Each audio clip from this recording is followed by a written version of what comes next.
देखिए, थाना बिथरी चैनपुर के अंतर्गत फरीदापुर चौक के पास एक पीएससी का सिपाही था, रवि जिसका नाम था।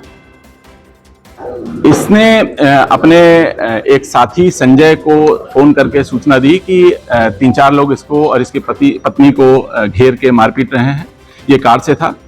इस सूचना पर जो इसके साथी हैं वहां पहुंचते हैं और इन्होंने अपने सीनियर अधिकारियों को सूचना दी। अधिकारियों के माध्यम से पुलिस को सूचना मिली। पुलिस मौके पे पहुंचती है तो मौके पे जो इनका वर्जन था उससे कुछ विपरीत तथ्य संज्ञान में आते हैं। और जब डॉक्टर से बात करते हैं तो डॉक्टर ने पत्नी को ब्रॉड डेड बताया कि वो मृत्यु हो जाने की अवस्था में अस्पताल लाई गई थी।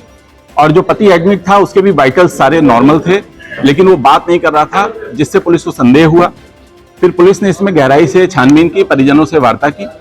तो परिजनों ने उसी पति को नामजद करते हुए, जो मृतका है उसके पति को नामजद करते हुए, मृतका के पिता ने एक तहरीर दी और हत्या का मुकदमा दर्ज कराया, कुछ अज्ञात सहयोगियों को नामित करते हुए और अपने दामाद को नामित करते हुए। इस मुकदमे को दर्ज कर पुलिस ने जब गहनता से विवेचना प्रारंभ की तो कई चरण की पूछताछ के बाद 2 साथी अभियुक्तों के नाम और प्रकाश में आए, जिनका नाम सानू और जतिन है।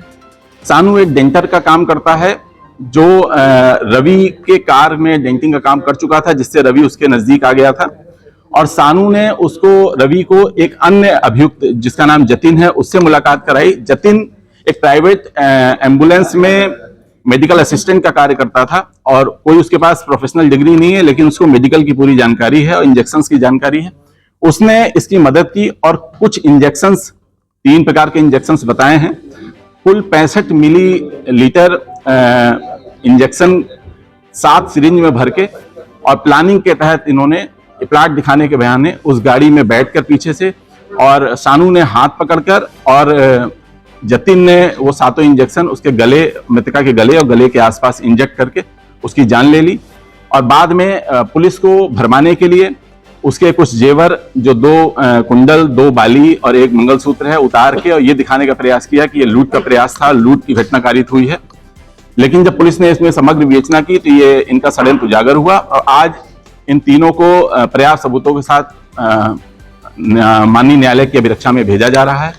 और इसमें इस प्रकरण में जो भी सबूत हैं सबको एकत्र किया गया है। और क्योंकि ये मानवता के विरुद्ध भी एक कठिन अपराध, बहुत ज्यादा दुस्साहसिक अपराध है, तो इसलिए इसमें प्रयास करके, पैरवी करके कठोर से कठोर सजा दिलाई जाए।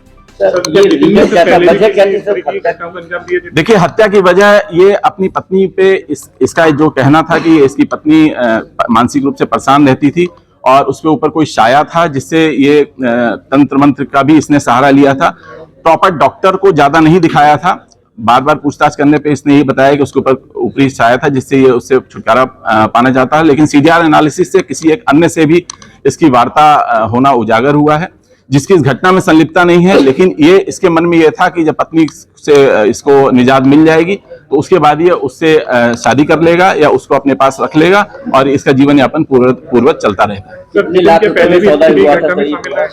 देखिए, इसमें जो इसके 2 साथी थे, सानू और जतिन, इससे इन्होंने 3 लाख रुपए में ये कॉन्ट्रैक्ट ये किया था कि इसको पत्नी से छुटकारा दिला दिया जाए, तो 3 लाख रुपए हम इसे देंगे, जिसमें 60,000 की एडवांस धनराशि भी दी गई थी। जो इंजेक्शन लेने के नाम पे 60,000 की एडवांस धनराशि दे दी गई थी। कुछ उधार का भी बताया था इसमें बता रहे थे कि इसमें कुछ 1 लाख का पहले का लेन देन भी था और इसी को समाहित करते हुए कुल 3 लाख में बात हुई थी इनकी, और 3 लाख में ये घटना को कारित करने के लिए कॉन्ट्रैक्ट दिया था। ठीक है।